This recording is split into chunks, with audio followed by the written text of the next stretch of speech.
Marynyň käbir döwlet edara kärhanalarına iş orunlary kemeldilýär. Munyň jekmejekli barada Azatlyk radiosynyň ýurt içindäki habarçysy howpsuzlyk ýagdaýlary sebäpli atlandyrylmalyk şertlerine 21-nji ýanwarda habar berdi. Onuň maglumatlaryna görä iş orunlary kemeldilýän döwlet edaralarynyň arasynda ýurduň energiýa pudowyny değişli kärhanalary hem bar. Galyberdi regionda ýerleşen sport mekteplerinde de işgärler türlü sebäpler bilen köpçülikliğin işden boşadylýar.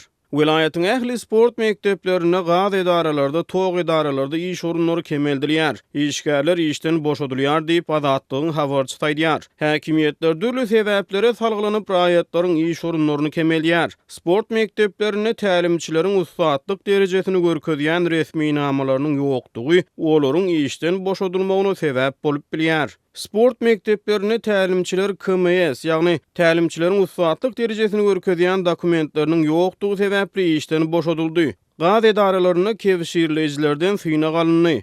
Kanagatly kevşirlemedik işçiler işden boşadyldy diýip habar çaýtdy. Azatlyk radiosy bu maglumatlar boýunça Marynyň sport mektebinden kommentariýa alyp bilmedi. Marynyň elektrik energiýasy bilen üçünçülük edarasyna da işgärler işden boşadylýar. Tog edarada ozal dokumentsiz paranyň üstü bilen işe giren adamlar işden boşadyldy diýip habar çaýtdy. Azatlyk radiosyny Mary vilayatynyň döwlet edara kärhanalaryna işden boşadylan işgärleriň jemi sanyny anyklamak başartmady. Habarçynyň maglumatlaryna görä Marynyň sport mektebinde iş orunlaryny saklap galmak isleýän tälimçileriň işde galmak üçin para bermäge ýagdaý ýok bolsa olary işden boşadyp olaryň deregine 10 miňlerçe manat para bilen täze işgär alynýar. Marynyň döwlet edara kärhanalaryna iş orunlarynyň kemeldilmegi baradaky bu habar Lewawyň owa senaga toplumna değişli edaralarda iş orunlarynyň köpçülikliğin kemeldilmeginiň ýa gabat gelýär. Ýatlasak Azatlyk radiosynyň ýurt içindäki habarçysynyň 14-nji ýanwarda habar bermegine görä, Goloýda Lewap vilayatynyň daýhan birleşiklerine tehnikalary hyzmat ediş ustahanalary ýapyldy.